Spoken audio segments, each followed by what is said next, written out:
Hi, I'm Claire Mitchell QC.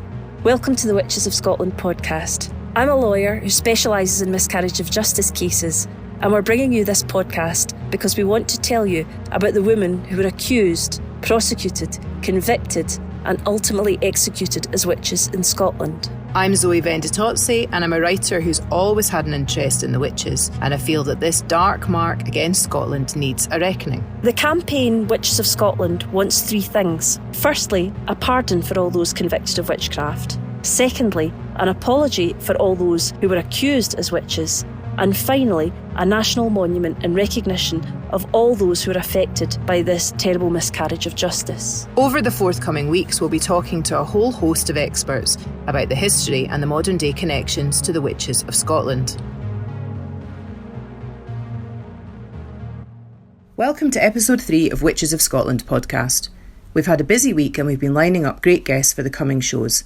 Thanks for all your messages on social media in the past week. We love hearing from you, so do keep getting in touch. This week we're joined by Mairi Kidd, who's the author of various different books, including Warriors and Witches and Damn Rebel Bitches, and more recently, Feisty and Fiery and Fierce, Badass Celtic Women to Live Your Life By from Scotland, Ireland and Wales. Mairi has an incredible knowledge of Scottish history, folklore and tradition, and in this episode she tells us about some of the most notable witches of Scotland and some of her favourite stories and tales. Mairi, I bought the book, absolutely love it. I just wondered, why was it that you decided to write about witches at all? That's a great question. I don't remember consciously deciding I wanted to write about witches, but I think it's impossible to write about the history of women in Scotland without writing about witchcraft, because we were such a shocking nation. We attempted to set ourselves up as, what did we say, a godly nation in our persecution of women. I think also in the Gaelic tradition, there's a lot of reference to women being buried in slightly odd ways. So, for example, the poet Malin Nals the Roy, Mary MacLeod of Rodel, she was buried face down as a witch. Sorry, I should say she was buried face down in the way the Norse buried a witch, under stones, because she made poetry. So I think wherever there are women, there's a notion of something around witches. So I think it would be impossible to write about women in Scotland without writing about witches. I mean, that's quite a thing, isn't it, really, to say that the history of women in Scotland is the history of being called a witch. It just shows you how pervasive it is through our society. Absolutely. And so much discourse. I think it's actually mentioned in the book. I was thinking about, this burn the witch stuff around Hillary Clinton and the campaign trail in 2016 being caricatured as a witch. Yeah, not moved forward very much in those hundreds of years. And Claire and I have talked about this quite a lot, about the sort of the modern usage of the word witch hunt, and about how witch is, like you're saying, a very neat and tidy way of shutting a woman down, and of sort of introducing an element of, she's not to be trusted, she's uncanny in some way. I think it's very interesting that still exists so many hundred years after the fact of the great witch trials. I hope it's not a very unserious thing to say, but one of my favourite writers in the world is Terry Pratchett, because I just loved the way he wrote witches, because he just recognised that they were women who were really sensible. And, his Granny Weatherwax is one of my favourite characters in all of literature, with all of her headology, as she calls it, when she just basically practices a lot of really clever medicine and gives people a dose of what they need. And I love the idea that he brought witches down to just being actually really sensible women. So he almost flipped it. Zoe and I were also talking as well, and we reckoned that in the modern day, women just kind of walk around assuming that if they lived in those times, they would have been called a witch. I think there's a big element of that. I'm reading at the moment Laura Bates's book on the incel culture, and men who hate women. Absolutely fascinating. You start to see the same kind of level of discourse coming through. She also wrote a young adult book, The Burning, which is about a teenage girl. I don't want to give too much away here, but a teenage girl who has to relocate from England to Scotland because of some modern pressures around social media. And it then delves backwards into the story of a witch from Fife in the past. I'd really love to get her on the podcast to talk about the sort of the modern issues about witch hunts, and obviously with her specialist knowledge about toxic masculinity and so on, I think she'd be a fantastic guest to get on. I should say I was really lucky last year. I interviewed Laura on stage about the young adult novel at the book festival in Edinburgh. And it was a great discussion, and I think that her parallels between witch hunting and how young women are treated by society at large today was absolutely brilliant. I've got a teenage daughter, and although nothing's happened to her that's similar to Story in the Burning, we see it with adults, of course, don't we, particularly on Twitter, to fall foul of the consensus of thought and then what can happen with that. It's a really interesting and horrifying area. Absolutely. When you were writing the book, Mairi, were there particular witches that you warmed to or their story resonated with you? I think, yeah, absolutely. It's interesting thinking about warming to them. I don't fully know how to say her first name, Euphame or Euphemia, as we would know the name today, but her surname is MacLean. And she is not precisely the idea that I think most of us who think actively about the witch persecutions maybe have of a witch. We kind of tend to think about women who perhaps were isolated, who didn't have male protection, who perhaps, practiced midwifery or some other form of women-centric and women-dominated medical care, or, who were isolated in other ways, dementia or illness or social isolation or poverty. Euphemia was quite different. She was the daughter of Lord Clifton Hall. She was his only child, and so she became his heir. She inherited his substantial properties, and she married a man called Patrick Moscrop. And it wasn't a particularly happy marriage. On the face of it, you kind of think, yay for her, because he took her surname. And you kind of think that's very modern, but it was not a happy scenario. And I think there's a lot of suggestion that he resented her and her power. And at the point she was accused of witchcraft, she was caught up in the North Berwick witch trials. And at that point, he'd actually left her. They were living apart and he was in France. And she was accused by Helen Duncan, whose name, of course, has been stolen by Outlander, but who was one of the primary witnesses in the North Berwick persecutions. And Helen Duncan worked for a man called David Seaton, who was one of the kind of movers and shakers in the witch persecutions.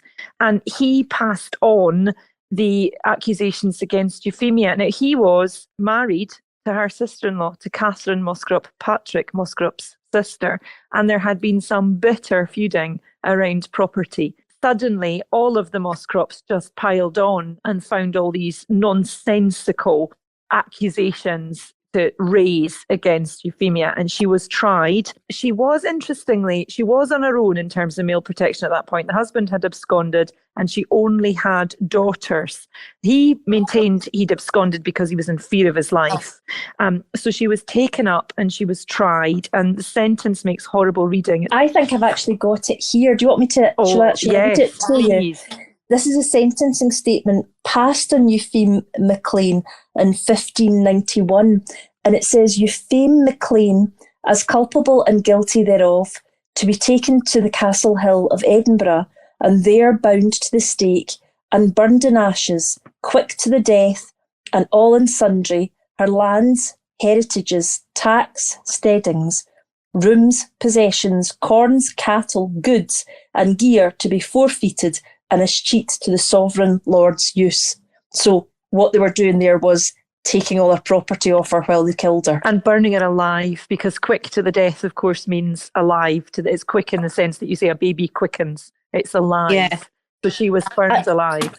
Other women who were usually strangled first, and then when they were burned, they had already been strangled. It was a way to get rid of the body, but that was a particularly cruel death to decide to kill her in that way. Absolutely. And part of me thinks that is because she was a threat to power.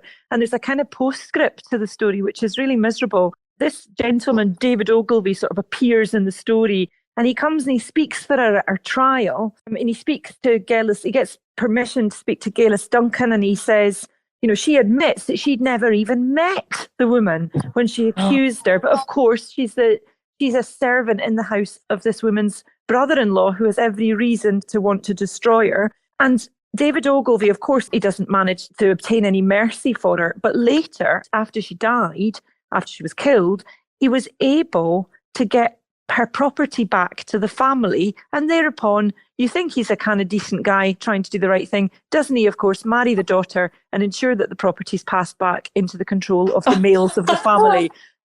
What steps someone will go to to obtain control of property from women. Oh, And it seems pretty clear there. Claire, when you were reading out the sentencing statement, it seems very much as if it is, and this is all about belongings and money and status and power. It seems like a very cut and dried financial thing.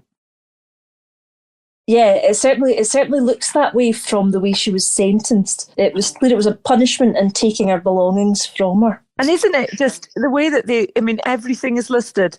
You know, our lands, our heritages, our tax, our steadings, our rooms, the rooms, not just the buildings, but the rooms. We're having it all. You know, it's just so absolutely barefacedly greedy and grabbing. And the idea that a woman could be owning all of these things, I read it as really telling you the absolute offence that gave to the men of Scotland at the time. I like you finished that chapter, Mary, with the phrase, the gender hierarchy was firmly back in place. Yes, absolutely. I mean, it all just looks like a takedown, doesn't it? With the benefit of hindsight. And who knows, perhaps it looked like a takedown at the time. There were people, including James, who obviously wrote the book in demonology, James the Sixth and the First. There were people who came round, even including him, to the view that some people that had been killed as witches weren't witches. And wasn't it in this case James the Sixth that granted that power to allow them to get their property back? Yes, although interestingly back into the hands of the men. Do you know, I was thinking about James the Sixth and First the other day, just kind of what his life must have been like as a child. You know, his mother imprisoned, the narrative being that she was a dreadful woman, and of course that his faith and her faith had gone asunder, as it were. And you just think, what sort of damage was he carrying around? Not that it's an excuse, but it's an interesting thought. With my very, very poor Scottish history, was he the son of Mary, Queen of Scots? Yes. He was. Yes. Right, phew. I'm really glad I got that right. That's horribly embarrassing. She's one of your witches as well, isn't she? She's one of my witches. I've got lots of women who weren't necessarily accused of witchcraft. They were certainly called witches at points, just in the way that it could be used as a casual insult. But there's a lot of reference to her being bewitching. There was one, I can't now remember the one, but one of them was accused of having caused their neighbour to get an erection. Oh my God. And so, obviously that was witchcraft. Exactly, the idea. And in a way, so I put in some women who were just, according to history or oral tradition, were bewitching in their own rights. I had some quite funny ones. I had Helen Duncan, who was not a witch, but she was a bit of a charlatan. She was a false medium. So she was the last person to be tried under the Witchcraft Act. People were asking about her. When they ask about how can you want to obtain a pardon, she was clearly a charlatan. The answer is that we're not trying to obtain pardons for those people. We're trying to obtain pardons under the Scottish Witchcraft Act, and that's between the 16th and 18th century. So people who think we're trying to get convictions overturned for people who were usually fleecing people for money by saying that they could speak to dead people and passing on messages, holding seances where all sorts of tricks were played on people. We're not trying to get pardons for them. Although, do you know, it's a terrible thing to say, but I quite like the bad women in my books. Rachel Cheesley, Lady Grange, she was born in the house I used to live in, and she felt like my flatmate just 400 years out of time. And I kind of admired for some of her madder and most awful eccentricities. I kind of loved her. And Helen Duncan, I have to take my hat off to somebody that can swallow and regurgitate the amount of material she did to pretend she had ectoplasm.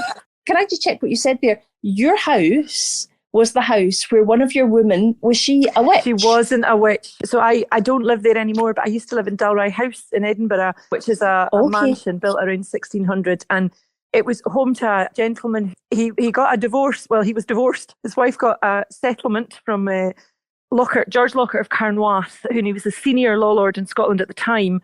And he awarded Margaret Nicholson a relatively paltry amount for her own upkeep and the upkeep of their 10 children. And John Cheesley, the owner of Dalry House, was so put out that he killed him on Easter Sunday in 1689 in front of the full populace of Edinburgh outside St Giles.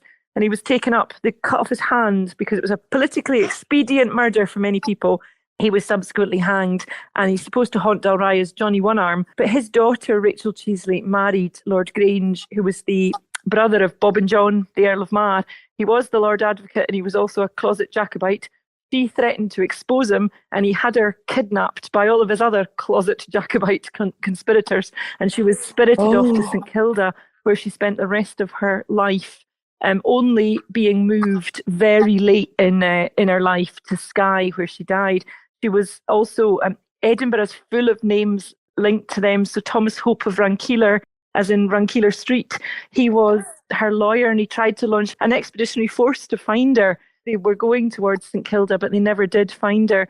You don't get lawyers like that anymore. You said there she was your first flatmate. She was there in spirit with you in that house. I always wanted to tell her story, and because I'm a Gaelic speaker and she's part of Gaelic tradition too, because this noble woman was just dropped on them in St Kilda, with not a word of Gaelic, because obviously she'd transgressed and her husband had got shot of her. Mairi, I was wondering, did you ever have any spooky experiences in the flat? I think the answer is yes and no, in that we fully accepted we shared our house with Johnny One Arm. And our cat used to walk across we lived in what was the Great Hall, which had been transformed into this amazing open plan flat with the original Jacobean strapwork ceiling. It was a gorgeous space. Oh, wow. And the cat would trot across the floor, and then he would just stop dead, arch his back and start hissing at a spot, 3 feet in front. And all the doors opened and closed themselves all the time. God. So, by the end, we'd just be like, why's that spoon come out of a drawer and on the floor? That's just Johnny. Speaking about cats, could I ask you about my favourite witch, Gormal? Because there's an image of her with the ship where she has like a kind of an army of cats that go in and burn the ship down. And I'd love to hear more about her.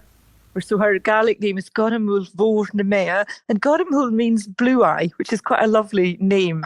That's and lovely. She was around towards the end of the 1400s, beginning of the 1500s. At that point, Gaelic folklore coming from Argyll and the West Highlands is just packed with these witches, and Dochjoch Bulach and all of these other witches, and they've all got these kind of amazing powers. So, for example, the Witch of Jura has a power to turn into a midge, which I absolutely love. There's this one, the Witch of Isla. She can travel around in an eggshell across the water. So, they're kind of brilliant. And I think I say in the book that there is a children's cartoon waiting to happen around these witches.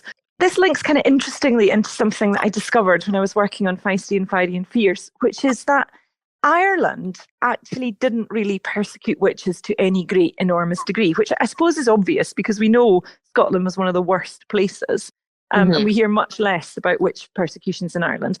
But it does make me think that in Gaelic tradition, because at the point that we started witch persecutions in earnest here, Ireland was still very much a Gaelic country. And in a sense, Gormal is part of a whole tradition that suggests that witches and that kind of women's power, the second sight, feadrach, as you say in Gaelic, ability to see the future, feisneach, that these powers were actually maybe just more accepted, that they were part of a tradition that was very much older. So, for example, the Irish word, which is an older Gaelic word for a poet, fili, has got something to do with being a seer, in terms of its roots. So maybe a culture that was more easy with magic and less inclined to think it was the work of the devil. So in those cultures, calling people a witch, that's so interesting that you say that about Ireland and having less witches, because perhaps the idea of calling someone a witch just wouldn't take as easily as being an insult. I think that's it. And I think that obviously, in Gaelic, the word witch isn't an insult, it's just a word that means witch. You actually, in Gaelic, you call someone a butchach, and then in order to say they're a female witch, you call them a bana butchach. So there's like a wee prefix. So even the word isn't gendered in the way that it is in English. So Gormal was actually kind of a wee bit of an advisor to a chief. She was associated to Cameron of Lochiel. She was a member of his clan, so related at some level. There's a story that she gets all of these cats to come and kind of help her do her magic. So there's a story that she got her cats to help Lochiel work out how to do penance for a sin. And there is an association between Clan Macintosh and the Camerons. And it might be that she controlled cats that were associated with their enemy, if you see what I mean. Are you saying that cats were her familiar, but then if your enemy had a cat, she would be able to kind of infiltrate it via that cat? I think that's, or essentially just that, look at me, I've even got power over the thing that's associated with you. Gaelic tradition is full of really bizarre. There's a story about the great toad of Clanranald, which is that Mairi Kidd, the chief of Clanranald, a real baddie, and whatever he'd done, his conscience followed him around in a visible form as this great black toad. This idea of familiar is not particularly gendered. there is a story that a Spanish ship moored in Tobermory, and Maclean of Duart, who was married, fell in love with a woman on board, and Mrs. Maclean of Duart, whatever her name was, sent for Gormal. Gormal turned up with her, flock of cats in tow, essentially said to the cats, get on it and attack. And the cats are supposed to have sparked with their claws, sparks that ignited the cargo of gunpowder, exploded the ship, and the mistress is gone. It's bananas, but it's brilliant. I'm wondering if the cats went down with the ship, whether they all sort of sailed off in their own individual wee bits of wood. My experience of cats is whatever wreckage a cat causes, somehow the cat escapes unscathed. Do you know what I mean? Yeah. Yes. Good. Yes. Good. I'm glad to, because even though you told me that, you were telling that story about that poor woman and how her boat went down, I'm immediately thinking, but were the cats safe? Well, you're a woman after my own heart. Terrible. So in your new book, Feisty and Fiery and Fierce, which is not only about Scotland but Ireland and Wales too, are there any standout stories you can tell us about? I love your titles, by the way, Mairi. It's always fun coming up with a title. The Warriors and Witches and Damn Ribble Bitches was hard to follow, I will say that. It became quite difficult. Would be. I can imagine that. It was as soon as I saw it on the bookshelf, I didn't know what it was, but I was definitely having it, even when I was looking at the stories for witches. I imagine you just coming up with that title and then putting your pen down and going, that's it. Quite, that's it. Other people will have to do the titles from here on in. No, there are some great. There's a couple of great stories from Ireland, and I'll just mention one briefly in passing. One of them is the story of a woman called Florence Newton in Youghal in Cork. She's an interesting one. She was actually taken up as a witch in a mould we might recognise happening in Scotland. It was a Protestant community. And so there's something quite interesting about the idea that maybe with plantation in Ireland, some of the witch persecution issues were taken with them. Sorry to use a flippant phrase, but she's a bit of the cookie cutter of the woman who's, perhaps got dementia or is a bit socially kind of unusual, and she's poor, she's begging, and she's accused of witchcraft. And then this whole story grows up about the fact that if she kisses you, you'll die. Of course, psychosomatic. Lots of people do then become ill when she's kissed them. And it's a sad story. But the one that I've had in my mind a long time, because it's quite a famous story, is the story of Petronilla de Meath. She was effectively accused of witchcraft, but Ireland had no witchcraft legislation. This is the 1300s, and Petronilla was a servant in Kilkenny in the house of a woman called Dame Alice Kyteler. And actually, if you visit Kilkenny, there's a lot about Dame Alice. And I forget now the name of the author, but there is a gorgeous collection of stories in which Dame Alice appears still being alive today, having bought her immortality through various means, but still regretting what happened to Petronilla de Meath, which is essentially that she was taken up when Dame Alice's enemies decided, for similar reasons that we've discussed with Euphame Maccalzean, Dame Alice's enemies decided to stop her. She was very powerful. She was very wealthy. She was actually so powerful that when she was accused of witchcraft, she was able to invoke the protection of powerful enough family members that she got out.